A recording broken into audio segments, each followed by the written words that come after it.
So, we were talking a little bit in advance. Just in my career, I've started a cable network. I've sold companies to two big television companies, Discovery and Viacom.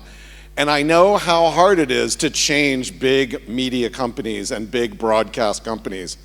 So, why are you here? What's Mediacorp doing? You're a big old broadcaster, right? Yeah, I'm going to say because Jasper's an old friend. No. Maybe first, show of hands in the room. How many of you live in Singapore? Oh, not too bad. Okay, at least half the room. But I think there's another half who's not from Singapore. Here, Indonesia, Australia, a lot of friends from the region. So who is Mediacorp? Mediacorp's like the BBC of Singapore, right? We're the public service broadcaster. We're a national media company. We've been around since 1936. Yeah, so I suppose, yes, there will be questions. Why is a dinosaur like Mediacorp in the room, let alone on the stage, right? Yeah, but it's because we have been evolving. We have, to be able to survive so many decades in this business, we've got to have been changing along the way because the industry has changed a lot. And we're in the creator space right now. Yeah, and I'm fascinated by how deeply you are in the creator space. Again, having worked with some of these big media companies that tried and in many cases failed. So tell me, what has been your roadmap to working with creators, and how did you get from creators of these fuzzy people out there riding Roombas to, oh my God, they're an integral part of our business? So, one of the big things that we always look for is partners who help us tell the Singapore story, help us create content that really engages with everyone. And I think, through the, what we've observed in the ecosystem is that there's a lot of creativity coming up in the content creator space. So those of you who live in Singapore, unless you were living under a rock somewhere, you would have known that last month we had Star Awards. Star Awards is like the BAFTA or the Emmys, for Singapore and Chinese entertainment content. So it was our 29th edition of the awards. And this year and last year we made, there were two historic wins. Any guesses? The correct guess will get a free pass to next year's event, the 30th edition. All right, who wants to guess? Come on. Who's there? I can run down there with the mic. 2 wins. You get a free pass. Big hint, creators were involved. No? All right, we're drawing a break. You guys got to wake up. Okay. Oh, wait, we got one question right there. Yes. Here, wait a minute. I'm running out here with the mic. All right. Thanks, Jim. All right, so there's something here. Who is it? Where are you? There you are. All right, here we go. We are going to hear. Hopefully you'll win. Go ahead. Who was it? There's quite a few there. I think one of them is a creator for very long. So she got the top 10, CC. Yes. All right. We got a winner right here. All right, okay. It's Pu Yi. Pu Yi is a winner. Okay, there you go. All right, so talk about that while I run back up to the tickets stage. For next year. So he was right. So we had last year we had a new category of awards created called Most Promising Aspiring Star. I mean, okay, it's an English translation of Chinese award. Basically, it's to recognize up-and-coming talent in the industry. The inaugural award went to, first and foremost, a content creator, as opposed to an actor or a host or an actress. So it went to a content creator. And the second reason why it was historic is because this is a Chinese entertainment award show. It went to an ethnic Indian Singaporean content creator. He's fluent in, of course, his mother tongue is Tamil, English, but he hosts shows for us in Chinese and he acts for us in Chinese, and that's how he was, featured in our programs and qualified for the award. So that was last year. It was historical. This year, it made history again because we have this other very hotly competed category for popularity, like the most popular artists in Singapore, and it's usually won by the big actors and actresses and up-and-coming idol stars. So among them this year, for the female category, we had CC, who is one of the big content creators in Singapore. She won top 10. So she was up there along with the biggest names in Chinese entertainment, television, hosting and acting. So that was amazing. All right, quick question on that. How did all the old school stars take it when their awards were snatched away by these creators? Our PR team has been very busy, is all I'll say. All right, so along with CC and some of the other creators, the creators you talked about, who are some other big creators that you've worked with recently? And give me a sense of what they've been doing and how you've been working with them. Yeah, so we work with them in a multitude of ways, right? So all the creators, I mean, the fact that they qualified to even compete in the awards means that we've been working with them on content that goes on all of our channels and platforms. And today the big pivot that's happened in Mediacorp over the last, I would say, 5 to 6 years is that we stopped thinking of ourselves as a broadcaster because we started life as a radio broadcaster, that's 1936. We became a TV broadcaster as well in 1963, and then for many decades we kind of lived in that world, right? Then about 6 years ago we pivoted our thinking to think of ourselves as a network and a content creator. And for us, it's not so important that the content stays on our platform. We used to think that way, right? Yep. But once we had that paradigm shift, for us, it's more important that the content gets to the intended audience, right? So if you're native on YouTube, if you're native on TikTok, we're there. You can find our content. You can find Singapore stories. So and we create a lot of our content, but we also work with partners, production houses, filmmakers, content creators, influencers, musicians, to create content for those brands and platforms that we have as well. Yeah, so stuff goes on TikTok, goes on Shorts, goes on Reels. How does that help the broader overall ecosystem of Mediacorp? Yeah, so I mentioned we kind of had that big mindset shift a couple of years ago, and as we were doing that sort of soul searching and evaluation, we realized that we have to center ourselves on what our purpose and our mission is. And our purpose as a public, media company really is to serve the Singapore audience first and foremost. But of course, when you make great content, it travels, right? Especially when you're on YouTube and you're on TikTok, your audience is global, as we have discovered. And for us, centering on our purpose and then creating that North Star for the team. So the North Star we created was engaging everyone every day. It's like NASA's Man on the Moon. It's a simple, aspirational statement that everyone in the company can sort of understand and then can look at what they're doing and how they're helping to engage everyone every day through the work that they do. Yeah, that's great. Okay, so we talked joked a little bit about the stars over here and the creators over there and how your PR team's been working overtime.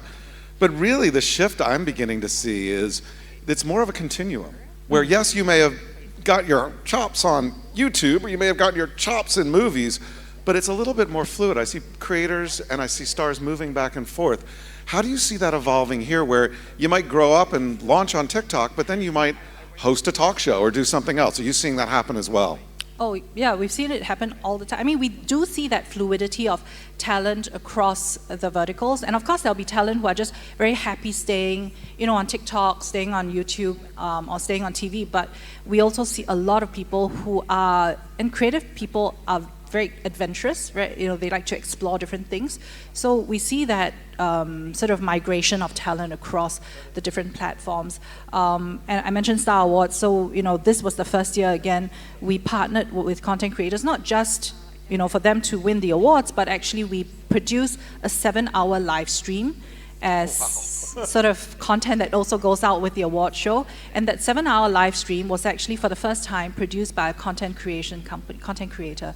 And the CC who won the popularity award this year, everybody has seen the TikTok of her running down the stairs from the back of the hall to the front. Not because she was seated at the back, we're not mean that way, but because she was actually hosting the 7-hour live stream outside, the theater. And then when she heard her name, being called, she had to run all the way down. So, we do see that migration, and likewise we see people from television, from radio, also migrating to social media and being very big on those platforms. Yeah, so the live stream, that's fascinating, 7 hours. Did you multicast it on different platforms or was it only on your own platforms? It was on 2 main platforms, so it was in YouTube, and that's where our biggest viewership was for that particular stream of content, but it was also on our OTT platform called MeWatch. Oh, that's great. You talked a little bit about shifting and embracing creators and changing the company and laying out a vision that everyone could rally around. But we all know if you've worked in big companies, sometimes it's hard to get some people to change. How do you manage that change in an organization that's started in the 1930s? I mean, I don't know if there's anyone left from 1930s still working there, but how do you make that happen? slowly through persuasion, and then after that, you kind of like, have to make them get with the program. So a lot of things have to change, everything from the way we work, the HR processes, the incentives, you have the carrot and the stick, you have to use both of them to really move the organization along. And it's a process, we're still on that journey. So when you looked at reevaluating your mission and your vision, you also needed to rethink how you deal with audiences, moving from the megaphone of just broadcasting to them like this to the community of let's all get involved and make content and be connected with each other and have it be more of a two-way conversation. Was that move to conversational media a big deal, and how did you get people around that? I mean, I remember taking TV people and having them produce YouTube content, and they would create a show, and they were like, hey, we created our episode for the day, we're done. And I'm like, no, you're not, your job's half done. Now you gotta go in the comments and really be an individual there too. How'd you get around that? I think, it helps that we started live as a radio broadcaster. So radio is two-way. Radio has always been two-way from day one, from the time people, okay, maybe not in 1936, but at some point people could call us, right? And now they WhatsApp us. So there's always been that sort of tradition of interacting with the audience. But of course, the video producers, that was a new ball game for them. And I think what we did was when we wanted to start getting deeper into YouTube and creating new brands on YouTube, we actually hired a whole bunch of new people, and we took some of the youngest people from the company to help us run some of these channels, because it's native to them. This is how they would run it, and we sort of left them to do what they knew best, right? And did not try to impose our traditional way of doing things on them. Yeah. Yep. All right, well, so let's talk a little bit about a thing called Bloomr. This is the creator marketing agency, multi-channel network. And by the way, I love that as this event unfolds over the next 2 days here at the Ritz, we're starting with Angie and we're ending with an amazing workshop from the guys at Bloomr. So talk a little bit about Bloomr and what the vision was there and kind of where you are today with it. So Bloomr is a business that we started in 2017. The head of the unit's actually seated over there, Diogo. Wave, yeah. Okay, so Bloomr was started in 2017 as a multi-channel network, right? So, and now we're strategic partners with YouTube, and the whole idea of, back then was really looking at ways that we could add value to content creators, because we already saw value in working with them. But one of the sort of the purposes that sort of drive Mediacorp is we not only have to engage the audience here, but we also want to nurture the creative economy in Singapore. So all these years, we've always been working with production partners, be they production houses, creative talent, in the traditional media space. So in the new media ecosystem, in the creator ecosystem, what did we do? I mean, the vehicles that we had weren't really relevant, so we started Bloomr, and that's how we started to work with the talent. And what Bloomr does is three key things, right? We identify and nurture them. Those are up and coming, who are just coming up through the system, and we're starting to notice them on social media. We pick them up and then we give them the training. We actually partner with YouTube and with IMDA to run an accelerator program. So we've run 3 rounds of accelerator programs. I think over 300 people have gone through the accelerator program, and just FYI, we're going to be announcing the 4th run of the accelerator program very, very soon. So please stay tuned. If you're keen, look up Diogo and sort of register your interest with us.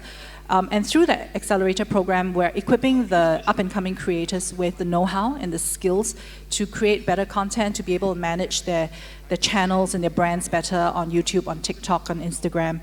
One of the talent who we identified back in 2021, Celine Leong. She goes by Mini Mochi, Mini M-O-O-C-H-I on YouTube and on Instagram and on TikTok.